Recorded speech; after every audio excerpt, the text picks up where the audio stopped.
The most important thing we can do is to make sure that we have strong international institutions and that NATO remains a strong alliance, both militarily and politically. Because I'm always afraid of those people who try to predict exactly what will happen in the future. Those people are always wrong.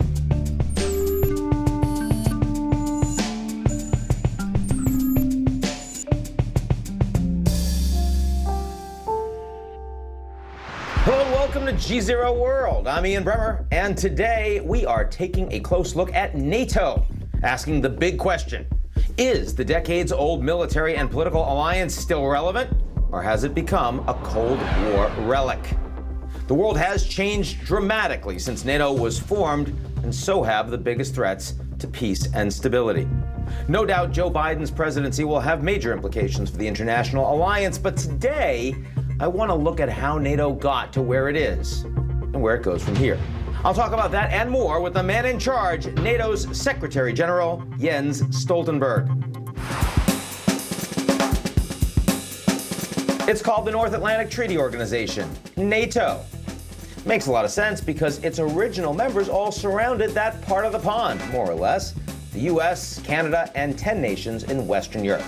NATO was founded in 1949 after World War II, when it became clear that there was a new threat to the European continent. Russia had swallowed up 8 European countries without firing another shot. To combat Soviet expansion in a badly weakened post-war Europe, the treaty sought to provide collective military and diplomatic support to its members. To ensure this, they are sworn to stand together against aggression. An attack against one would be an attack against all. NATO has 30 nations on board. Fun fact, the most recent addition to the lineup is North Macedonia, which joined just this year. But as the organization has grown, so have grumblings about what its purpose really is today. After all, the Soviet Union is no longer a thing. And NATO forces didn't take their first military action until 1994 in Bosnia. That's well after the Berlin Wall fell. There's also controversy over how NATO is financed. A few members, with the US at the top of the list, have been spending a hell of a lot more on defense than the others. As you can imagine, that's created some tension. Okay, time for a pop quiz. In the past decade, who predicted a dim, if not dismal, future for NATO? Was it A, Donald Trump, B, Donald Rumsfeld, or C, Robert Gates? That's right, it was Robert Gates back in 2011 when he was serving as then President Obama's defense secretary. He was irritated by a lack of support from NATO in Afghanistan and dwindling contributions on defense from European nations. He offered this prediction. Future U.S. political leaders, those for whom the Cold War was not the formative experience that it was for me, may not consider the return on America's investment in NATO worth the cost. President Trump wasn't the first to say it, he just said it more colorfully. So why should we leave them if we don't want to be the suckers anymore? NATO nations have pledged to contribute more to the defense budget, but the real question is, what is the money for? What should NATO's priorities be today? A vital factor of Allied air power is the long-range jet. An imposing array of these American planes back up the strength of NATO. The threat landscape has changed dramatically since the Cold War. Cyber attacks are arguably a far bigger and more likely threat than conventional weapons. Climate change is an enemy too. Lack of water and forced migration caused by factors like extreme drought are creating geopolitical instability. And terrorist attacks are evidence that many of today's wars have no borders at all. As NATO tries to avoid the dismal future that Bob Gates predicted, it needs to more successfully confront all those new realities and define its role in how the world approaches China, a much bigger global economic power than Russia ever was, that happens to be nowhere near the North Atlantic, so maybe a rebrand too. I'll get to all of that in my exclusive interview with NATO's top dog right now. So I'm here with Jens Stoltenberg, the Secretary General of NATO. Thank you for joining me, sir. Appreciate it. Thank you so much for having me. It's a great honor. Maybe start really big picture, which is that the world has changed an awful lot since NATO was created. NATO, of course, always engages in reform, but moves more slowly than perhaps the world does. What do you think NATO needs to do to reflect today's global order and the needs of the allies that are members of it? So fundamentally, NATO needs to continue to change, and the reason why NATO has succeeded for more than 70 years is that we have changed every time the world is changing. And I don't fully agree with you that NATO is changing slowly. When needed, we have proven actually very able to change very quickly. After the fall of the Berlin Wall, the reason why NATO was established, the Soviet Union, the Warsaw Pact, didn't exist anymore. And just so a few months, years after that, we were able to do something we have never done before, to end the conflicts outside our own territory in the Balkans. And then the day after 9/11, we invoked our Article 5 clause or collective defense clause and went into the fight against terrorism together with the United States. Of course, I would always like to see how NATO can adapt, change more quickly. But I think if we look back, we have proven quite able to change. But the challenge is that one thing is to be able to change in the past, another thing is to be able to change in the future, and that's exactly what we need to focus on now. The most important thing we can do is to make sure that we have strong international institutions and that NATO remains a strong alliance, both militarily and politically. Because I'm always afraid of those people who try to predict exactly what will happen in the future. Those people are always wrong. But what we know is that if we stand together, if we have a strong united alliance, then we can manage whatever happens in the future. So my main message is that we need a strong transatlantic bond. We need Europe and North America standing together. And then come whatever may come, we will be able to deal with that as long as we are united. One thing I would like to start with in terms of my own president is when he was running for president, he said quite famously, NATO is obsolete. What role did you play in convincing him that actually NATO is something that he as president should continue to support? So my message to President Trump, as it has been to previous US presidents and in all my meetings with people from the United States, is that a strong NATO is good for Europe, but it's also very good for the United States. You know, it's a unique thing that the United States has so many friends and allies as it has in NATO 29 friends and allies, which actually always stands together with the United States. And that is something no other big power has. We saw that after 9/11, but we also see it today. If you're concerned about the rise of China, the economic, the military power of China, then of course it's even more important for the United States to stand together with other allies. Because together we are 50% of the world's military might and 50% of the world's economic might, almost 1 billion people. Now, how much of a distraction has it been that the dominant theme that's come out of the United States with NATO in the last 4 years has been about the European allies are not spending enough on defense? I mean, you've been a strong proponent of also getting those countries to move and hit their commitments faster. But does that deserve to be issue number one that's being pushed and certainly being covered when we have NATO summits and the rest? Also, burden sharing, how much we spend on defense, is an important topic. And I think it deserves to have a lot of attention because the sharing of the burden inside NATO has not been fair.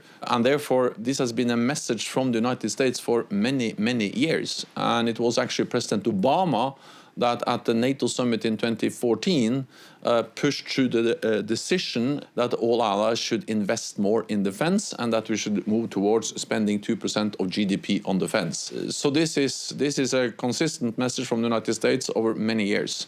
The good news is that things are now moving in the right direction. All allies have invested more. All allies modernize their military capabilities.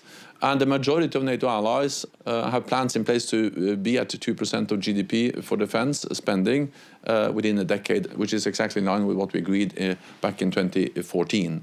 Let me move you to 2030. It's right behind you there as well. If you have the success with your legacy that you'd like, what's the way that NATO looks most different in 2030 from the way it appears and functions today? But that's not the way I'm thinking. Also, I believe that the best thing I can do is that NATO remains agile, able to adapt, and then it will be the people that runs this alliance in 2030 that decides exactly what that means. Because I think it's extremely hard to predict how the world will look like in 2030, but I am absolutely certain that as long as we have a strong alliance, we will be able to deal with whatever happens and whatever challenges we see in 2030. What I can say is that my main objectives are the following. First, that we need NATO as a strong military alliance, and when we see other countries invest heavily in modern military capabilities, we see new technologies. That means that we need to invest and modernize and increase the readiness of our forces.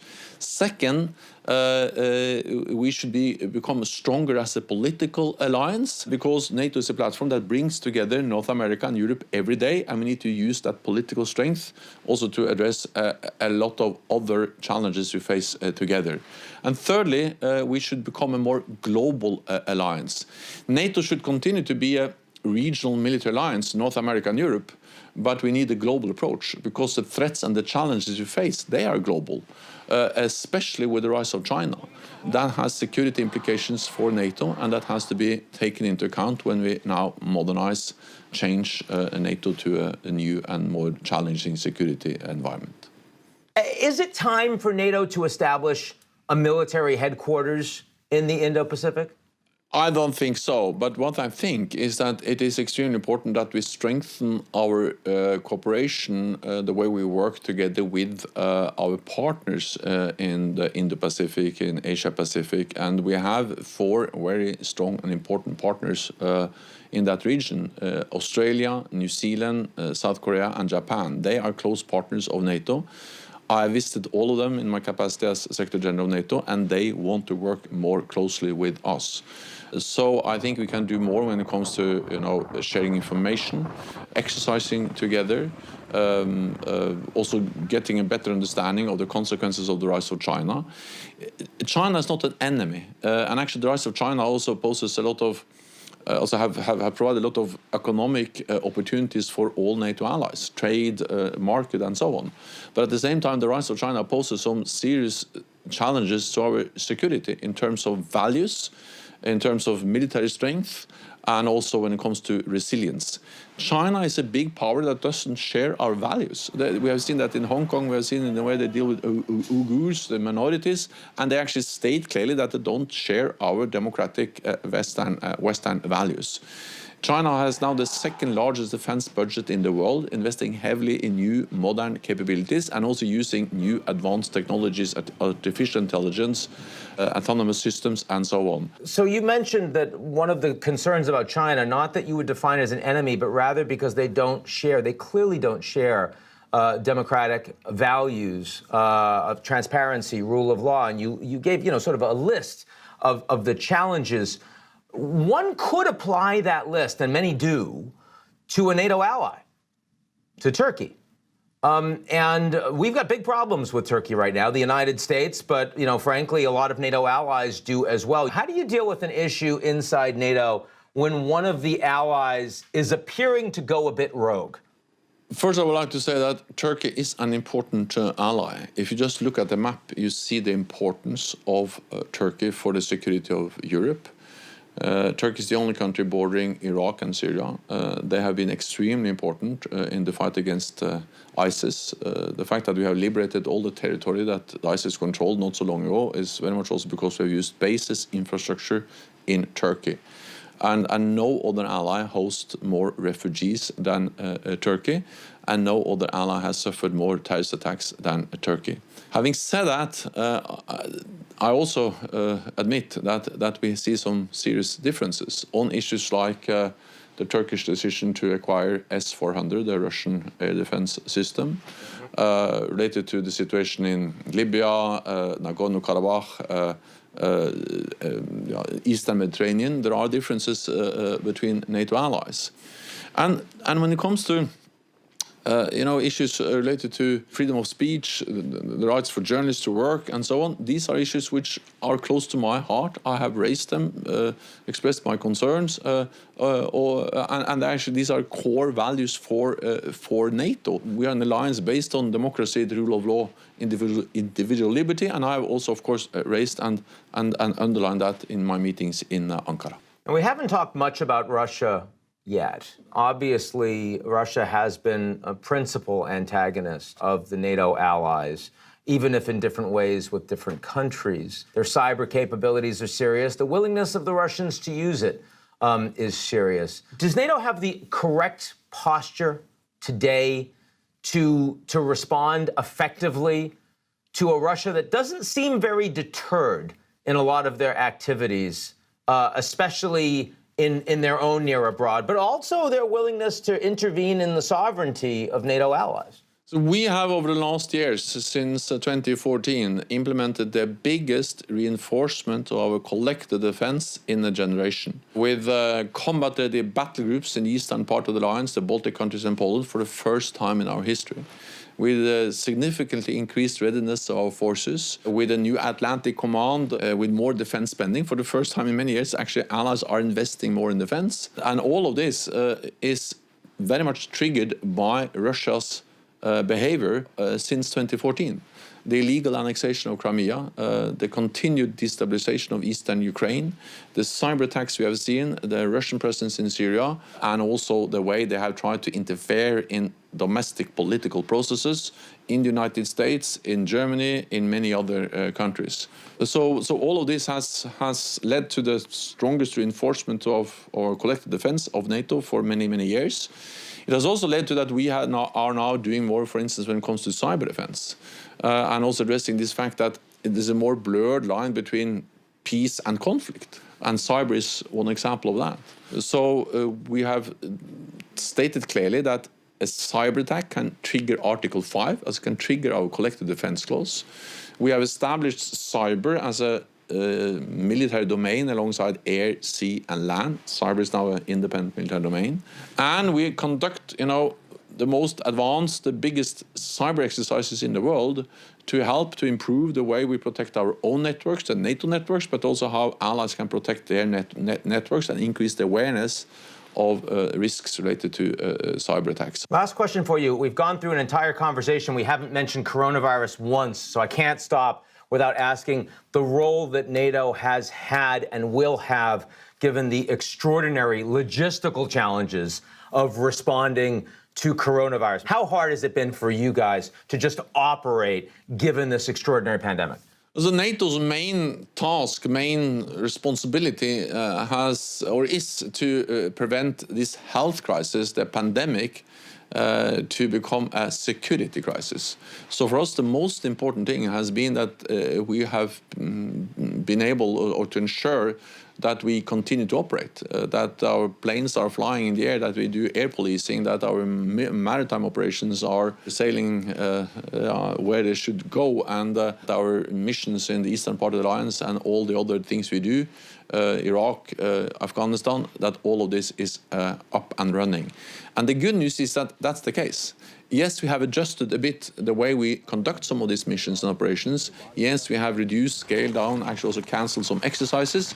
But the missions, the deterrence, the activities of NATO has been in place, and we have delivered deterrence and defense every day during this pandemic. And we need to continue to do that. Then, on top of being a military alliance operating in the midst of a pandemic, we have also seen the value of the military across the alliance helping the civilian efforts to fight the pandemic. And NATO has been part of that, our militaries have been part of that, transporting critical medical equipment, transporting patients, setting up hundreds of field hospitals, helping to disinfect public spaces. So military personnel from North America, Europe, all over, have been key in supporting the civilian health services in fighting the pandemic. And we are, of course, ready to continue to do so. And we have strengthened the way we coordinate the NATO efforts to support allies in in the fight against the pandemic. Well, Jens Stoltenberg, you're going to have a busy year in 2021. There's no question about that. Thank you so much for having me. That's our show this week. Come back next week. And if you like what you see, come back the week after that, every single week. Look at the relationship we've created, just you and me, and a lot of other people. Take a minute. Why don't you sign up for G Zero's most excellent morning newsletter? It's called Signal.